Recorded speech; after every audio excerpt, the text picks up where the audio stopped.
Alright, we're going to be talking about parallelograms today. So we're going to start by defining what a parallelogram is, then we're going to talk about some key features or properties of a parallelogram, and then we're going to use them in two different ways. The first thing we're going to see at the bottom of the first page is how to use the properties to prove whether something is a parallelogram or not, and then on the other side of the page we're going to use the properties to solve.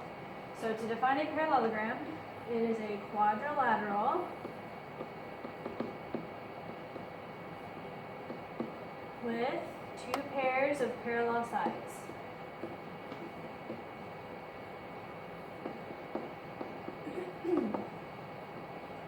So quadrilateral means that it has four sides, so it's a four-sided figure where, excuse me, the sides that are opposite each other are going to be parallel. So the top and bottom and then are going to be parallel and the sides are going to be parallel. So both pairs of sides have to be parallel for it to be a parallelogram. Now we're going to talk about these properties. The properties are biconditionals, so I have these double arrows. Remember, a biconditional is where you can read a statement both ways. It has if and only if in the middle. It's going to be true reading it forwards and reading it backwards. The forward direction of each of our properties, so if you're going from P to Q, if you start with it being a parallelogram and then you have the property, that's how we use it to solve. If you read it in that direction, you're going to be applying it to solve. If you read it in the other direction, where you have the property first and then conclude that it's a parallelogram, that's the way that we would use the property to prove that something is a parallelogram. So they're biconditionals, but the order of how you read it is going to help you do different things. So our first property, a quadrilateral is a parallelogram if and only if the pairs of opposite sides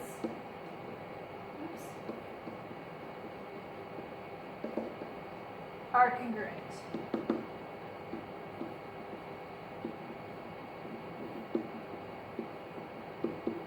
So it's a parallelogram if and only if the pairs of opposite sides are congruent.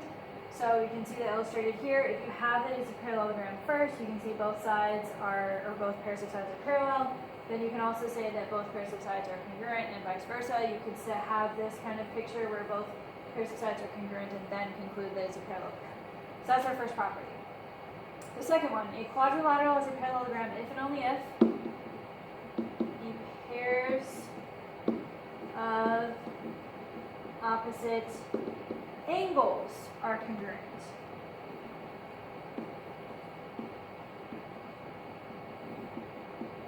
So same thing as above, except now we're working with angles. So if it's a parallelogram, then the opposite angles are going to be congruent, both pairs of opposite angles. So the acute angles are congruent and the obtuse angles across from each other are congruent. If it's a parallelogram, or the other way around, if you have the opposite angles are congruent, then you can conclude that it is a parallelogram. Our third property, a quadrilateral is a parallelogram if and only if the diagonals bisect each other.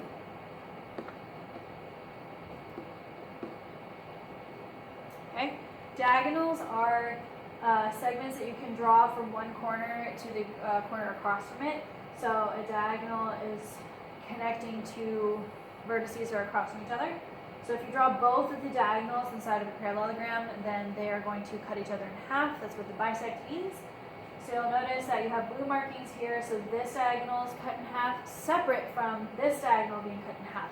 This property doesn't mean that the diagonals are equal to each other.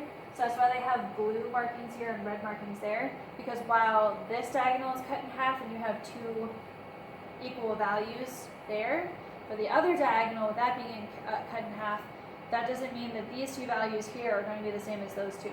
So you could have a parallelogram that looks like this, where you have 2, 2, and then 4 and 4, right? So each individual diagonal is cut in half, but that doesn't mean that each little piece for this diagonal has to be equal to the pieces of this diagonal. They're separate from each other. And then lastly, a quadrilateral is a parallelogram if and only if consecutive angles are supplementary.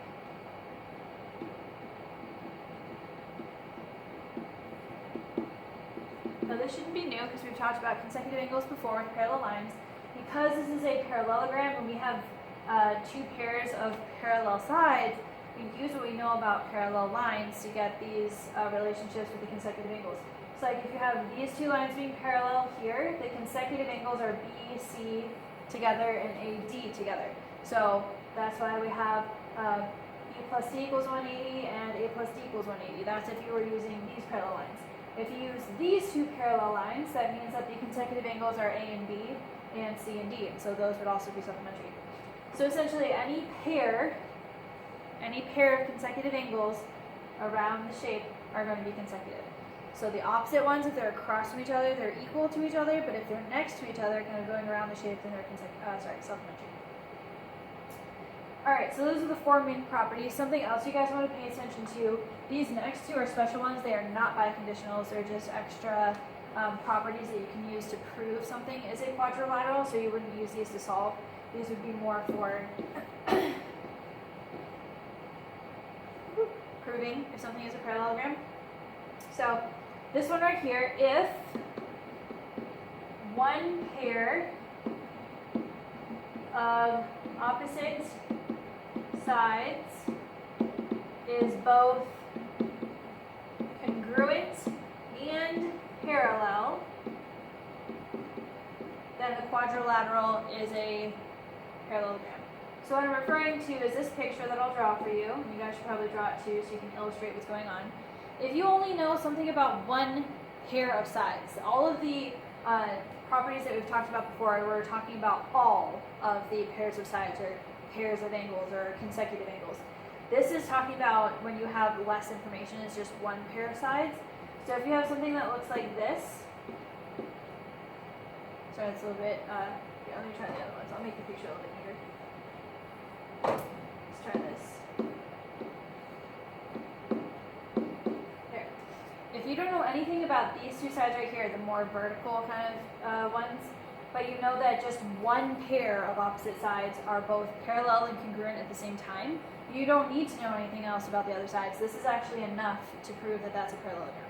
So this rule is actually, it's really easy to forget. So it's easy to forget, and then it's also hard to notice. So those are two things that are going to be working against you guys, but it is something that you may need as kind of like a trick question is probably when it'll show up. So try as hard as you can to remember this property, that if you don't know anything about one of the pairs of sides, but you know that the other pair of sides are both equal or congruent to each other and parallel at the same time, that would make it a parallelogram. So easy to forget, hard to notice, so just be careful with that. And then the last one, if both pairs of opposite sides are parallel, then it's a parallelogram. This is basically just restating the definition as a conditional statement. So another way you can prove that something is a parallelogram is by applying the definition. This is a parallelogram by definition because it has two pairs of parallel sides, essentially. So you have, this one's kind of just like an extra, kind of really rare scenario that you might see, and this is the kind of bare bones, it all boils down to this kind of thing. So you guys can definitely use the definition of a parallelogram to prove that something is a parallelogram. So, with that being said, the first thing that we're going to do is look at these pictures and we're going to decide, just based on the information that we have right here, whether they're parallelograms or not. So looking at this one over here, I see only information for one pair of opposite sides. I see that that pair of sides is both congruent and parallel. So this is an illustration of that rule right there. So if you see this picture and they ask you if it's a parallelogram, you would say yes, because we're using this kind of special case property and applying it to that picture. Next one over, what I notice is that I have two diagonals drawn and that the diagonals cut each other in half. So that would be, yes, it's a parallelogram by property 3 up there.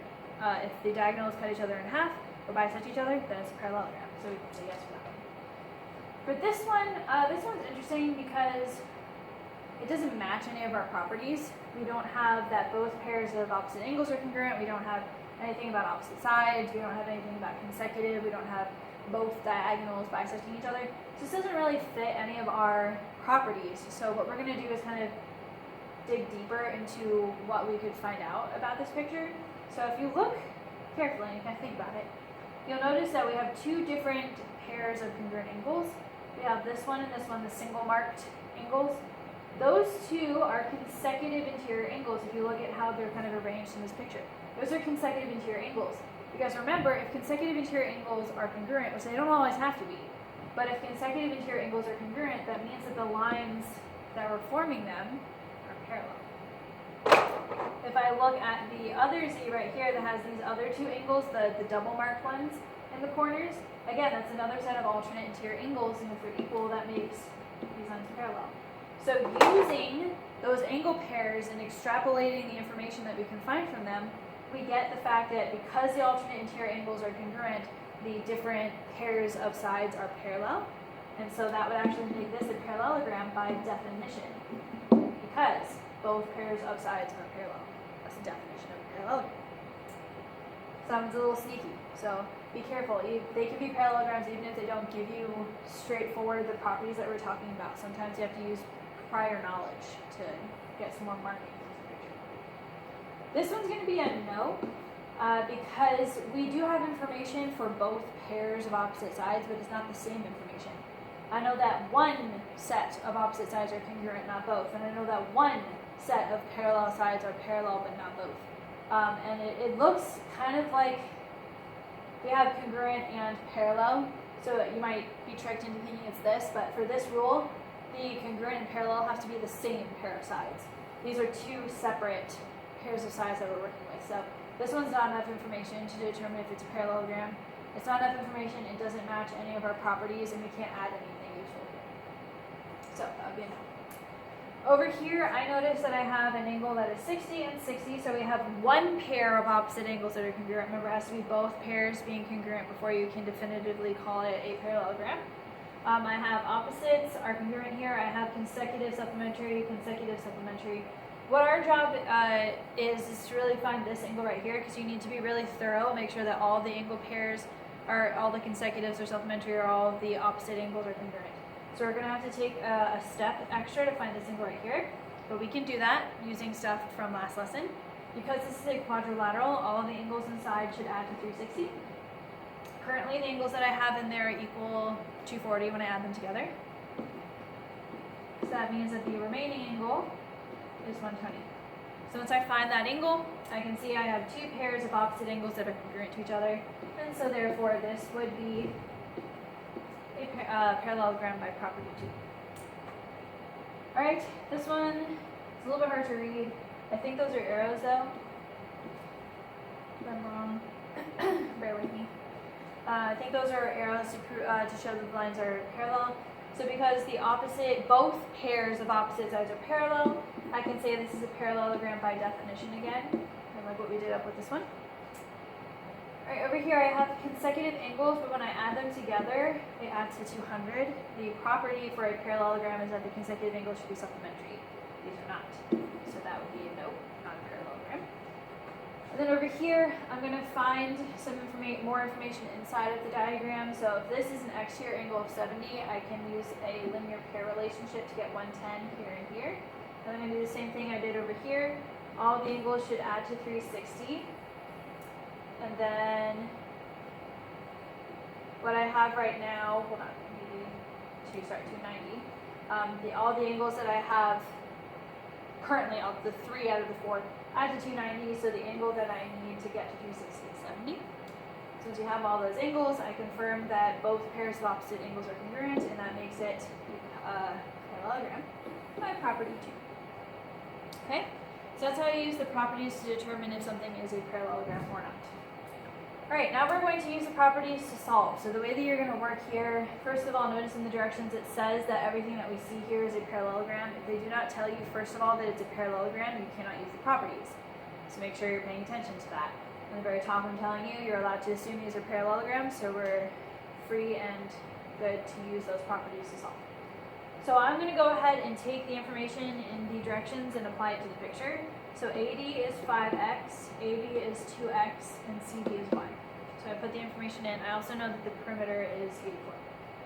So the first thing I want to mention about solving here is that you guys will find some scenarios where you will have an x and a y in the same equation, and that's something you can't avoid. You're going to have to write the equation in terms of both x and y. However, if there is a way that you can avoid writing an equation in terms of both x and y, then you want to avoid that as much as possible. If you can manipulate the picture or the labels in some way so that you're just working with an x or just working with a y, that is something that you want to do. So if I look at this picture here, thinking about properties of a parallelogram, the only property that would work, I don't have diagonals and I don't have angles.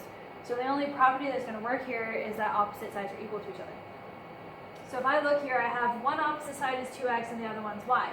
If I were to write an equation right away, I would have 2x equals y. But that won't get me anywhere because I have an x and a y. I don't know what either of them are, so I can't move forward. I don't have any momentum. So I'm just going to kind of put that off to the side for a second, and I'm actually going to use that to help me kind of manipulate how the picture is working here. So if I know that 2x is the same thing as y, then why not just replace that with 2x, since I know that they're equal to each other. So right now the picture is only in terms of x, so that's good. That's what we're kind of going for here as much as possible. And then I can also use the opposite angles are congruent to put another 5x there, because the bottom is 5x. This one's going to be equal to that too, so I can write a 5x again. And so that's why, keeping in mind that I was going to use perimeter, I need to know all four sides in order to use perimeter. So once I noticed this was empty, I had to fill that out, because now what I'm going to do is I'm going to add all the sides together and set that equal to 84, because that's how perimeter works. So when you add all these together, that's a total of 14x is equal to 84. If you divide by 14, oops, 6, I think. Yep. If you divide by 14, you get the x is 6. So I transformed the picture so it was all in terms of x. And you want to try to do stuff like that as much as possible. Now, going back to the relationship that we had over here, because x is equal to 6, I can plug that in. So 2 times 6 is 12, so y is 12. So you guys will often have to find one variable and then use that to find the other. So be aware of that kind of situation when you run into it. Alright, this next one I have diagonals drawn, so I'm going to go ahead and label those. I have x plus y here, I have 20, I have x, and then y plus 8. Alright, this scenario is very different from over here, because the property I'm going to have to use here is the one that says the diagonals bisect each other. So that means that these two are equal, so the x is equal to y plus 8, and then x plus y is equal to 20. So these two are equal, and those two are equal. That's the property of parallelograms that I'm going to use.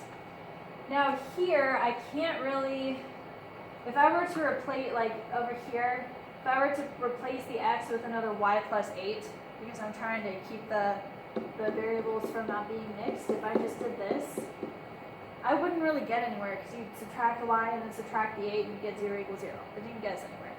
So in this scenario, it's different from over here. I can't manipulate this picture to separate the x's from the y's. It's not possible.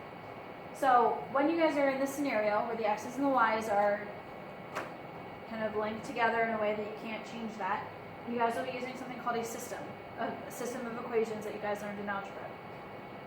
The best way to know in advance whether you're going to use a system or not is when you're looking at the labels for your segments or your angles, and you notice that the label itself has an x and a y. If the label already has the x's and the y's mixed together, they're stuck. Okay? So whenever you see something like this with x's and y's mixed together, you guys will be using a system. Now, if you guys are not familiar with systems, please go ahead and research that on your own. Algebra 1 was a prerequisite to geometry, so you should have this skill under your belt coming into this class. So in order to solve a system, we're going to be using the elimination method. There is another method called substitution, but I feel like elimination lends itself better to these scenarios. So for the elimination method, you need the x and the y on the left-hand side of the equation and the number on the other side. So on the top equation here, I'm going to have to move the y over. So I'm going to rewrite this equation. I just took the y and I subtracted it over to this side. So now I'm going to get rid of that. This is the same equation, I just have written it differently. So once you have the x's and the y's on one side and then number on the other. You want to make sure that they're lined up in columns. So if the x is on the far left, make sure that stays on the far left for both equations. Have the y and then the equal sign and the numbers. They want to all be lined up in columns.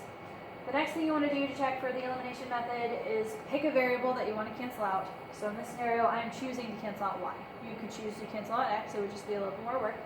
But once you determine which variable you want to cancel, you need to make sure that the number in front of the variable you're trying to cancel is the same number but different signs.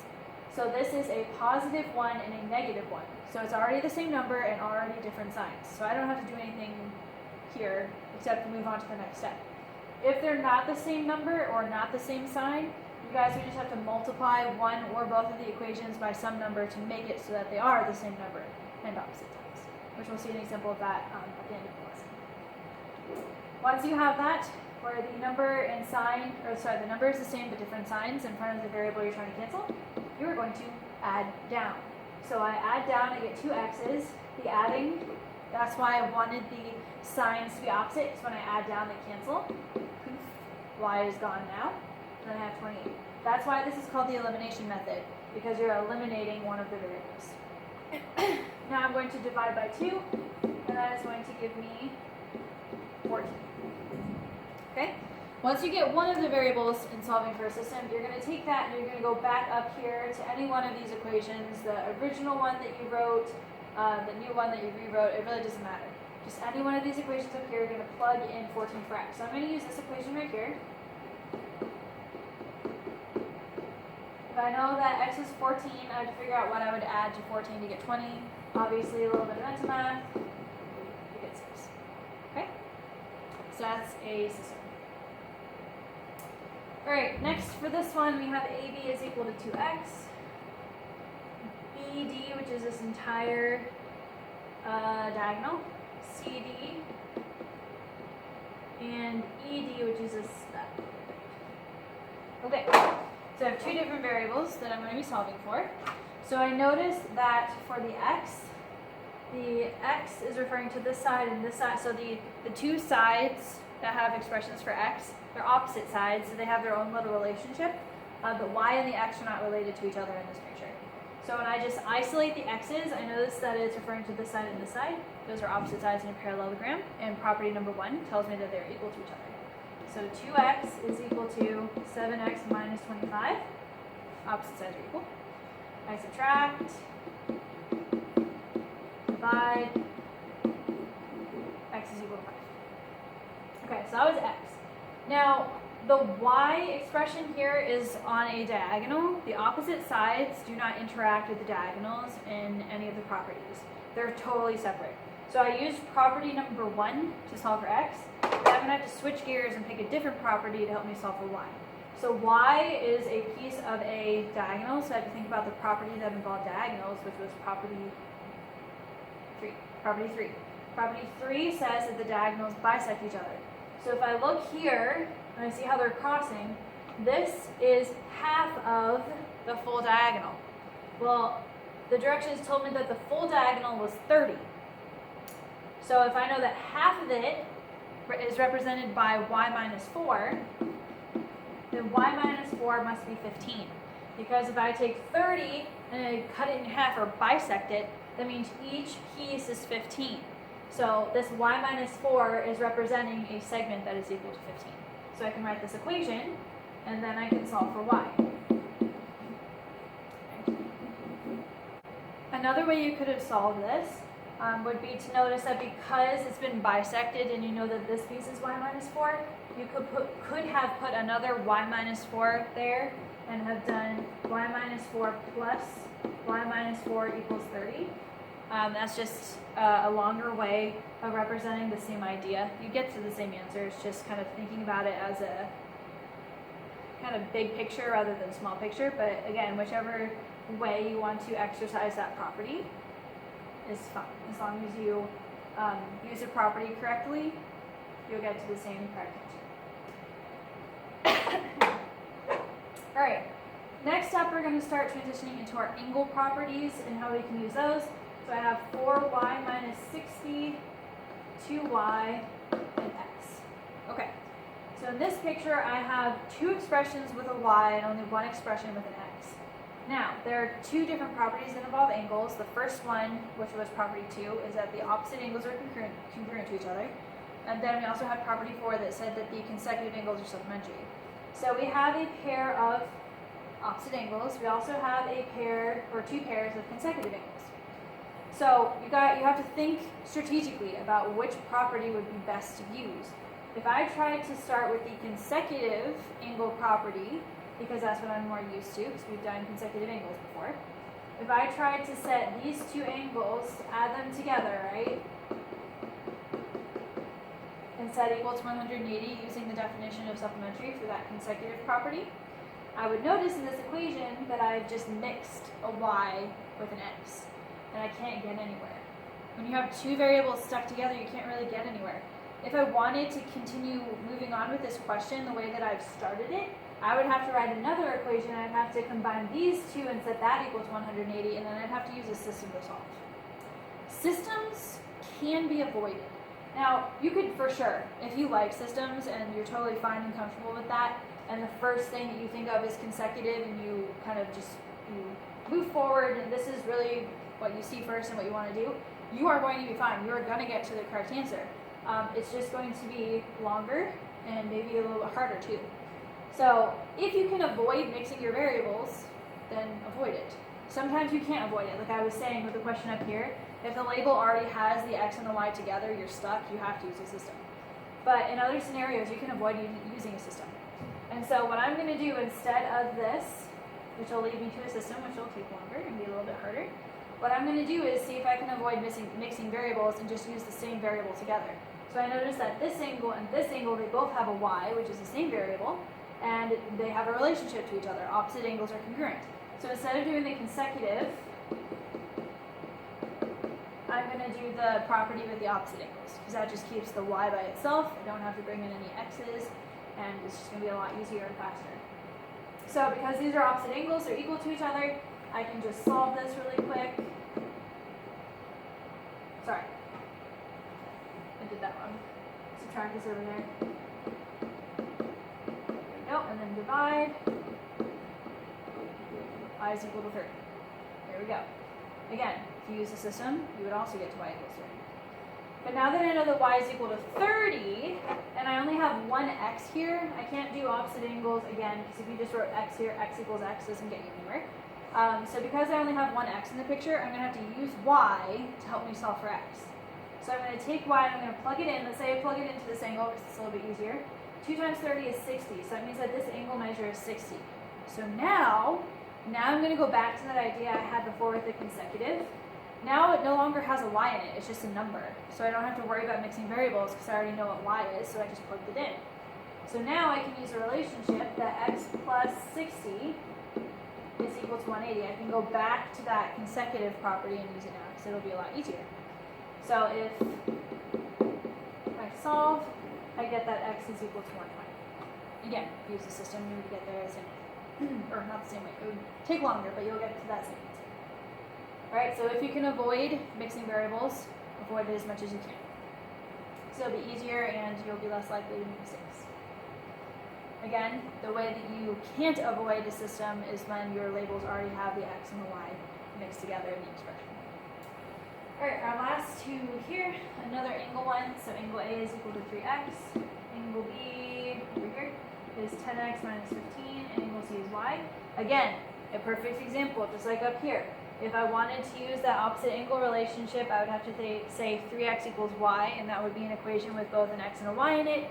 Mixing my variables, I would have to create another equation, and then it would be a system. So if I can avoid that, I will. So let's see if I can write an equation using a relationship that only has angles with x's in them. And so I notice that these two angles right here have x's only, no y's, and they are consecutive. And there's a relationship or a property that I know about parallelograms and with consecutive angles in general with parallel lines. Because these are consecutive angles, they're going to be supplementary. So I can say that 3x plus 10x minus 15 is equal to 180.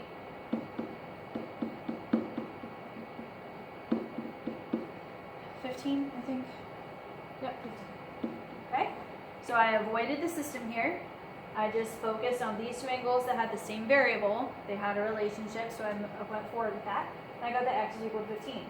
Now, because there's only one y, it is unavoidable to use one of these two angles to help me solve for y, but I don't have to use the system because I now know what x is. I can plug it in here. If I do 3 times 15, I get that this is 45 as a value. No more x, I now know what it is as a value. Because I know that these opposite angles are equal to each other, that just means that y is equal to 45. Alright, this last one here, okay, so just looking at the directions here, I already know before I even start the question, I'm going to have to use the system. And the way I know that is because one of my labels, maybe even more than one, has both an x and a y in it. So they've already linked the x's and the y's together, so we're stuck using a system to solve. So I have AE, I have AC, which is the whole thing, and then I have EE, and E. Okay, the property I'm going to be using for this one is that the diagonals bisect each other, okay, because we're working with the pieces of the diagonals. So, because the diagonals bisect each other, the pieces of each diagonal are equal, so this is equal to this, negative 2y plus x is equal to 2. Excuse me. I also know that the full diagonal is 48, and half of it, which is represented by AE, is 2x plus y. So I can go ahead and say, okay, well, if the whole thing is 48, then 2 times the 2x plus 5, I can put another 2x plus y right here. Both of those added together or combined equal to 48 total. So I can say, let's see, if I combine my terms, that would be 4x plus 2y. Right? Alright, so you could have also, here, let me actually make it, in case some of you guys were thinking in a different way, I want to make sure I show you a different way of solving a system. You can for sure write the equation that way. Another way of writing the equation is if you didn't want to do the whole diagonal, if you just wanted to do like the pieces, if I know the whole thing is 48, that means that each piece is 24. So I could also just say that each individual piece is equal to 24. Instead of adding both of them together to get the whole thing being 48, I could just say that this piece right here, which was the original 2x plus y that I knew, if I didn't put this in here, right? If I just had that still, I can shrink this down by half to get that that's 24.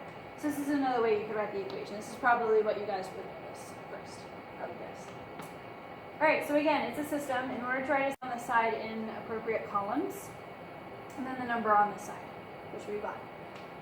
Well, the numbers on this side and the x's and y's are over here, but they're not in columns. So the first thing I need to do is turn these two around. I'm going to switch these two. So the y is over here and the 2x is over here. Sorry, 24. Thinking ahead. Okay, and then I'm going to scribble those out. So it's the exact same equation as this one. I just rearranged it a little using commutative property of addition. And now the y's are lined up, the x's are lined up, and the numbers are lined up. Now, like I mentioned before, you're going to pick a variable that you would like to cancel. I am going to choose to cancel the y's. Okay? If I want to cancel the y's, I need the numbers in front of the y to be the same number but different signs. So this is a negative 2. I need this to be a positive 2. Same number, the 2, but different signs, negative, positive. This is not a 2 currently. So if it's not the number that it's supposed to be in order to cancel, you're going to have to multiply the equation by that number to get it to be that value. So I'm going to have to multiply this entire equation by 2, so it becomes 2, 4, and 48. So this gets me back to the original equation that I had written and then erased. So whether you guys looked at the diagonal as a full diagonal and then expanded so you had both these parts add together to 48, or you just looked at half of it, you're going to have to expand it anyway to get the full diagonal. So whether you started here or not, it's fine. You didn't start there, it's just one extra step to get to that point. So now that these are the same number but opposite signs, I am now ready to add down. These cancel out. This becomes 5x. This becomes 50, because 2 plus 48, 50. And then I divide and I get x is equal to 10. Once x is equal to 10, you just go back up to either one of these two equations and plug it in. So let's say I was doing this one. Negative 2y plus 10 is equal to 2. I'm going to subtract the 10 and then divide, I get y is equal to 4. Okay? So if you guys need to brush up on systems a little bit, I would highly recommend that because we are going to be using systems in this unit, not only in this lesson, but in others. So make sure you guys are familiar.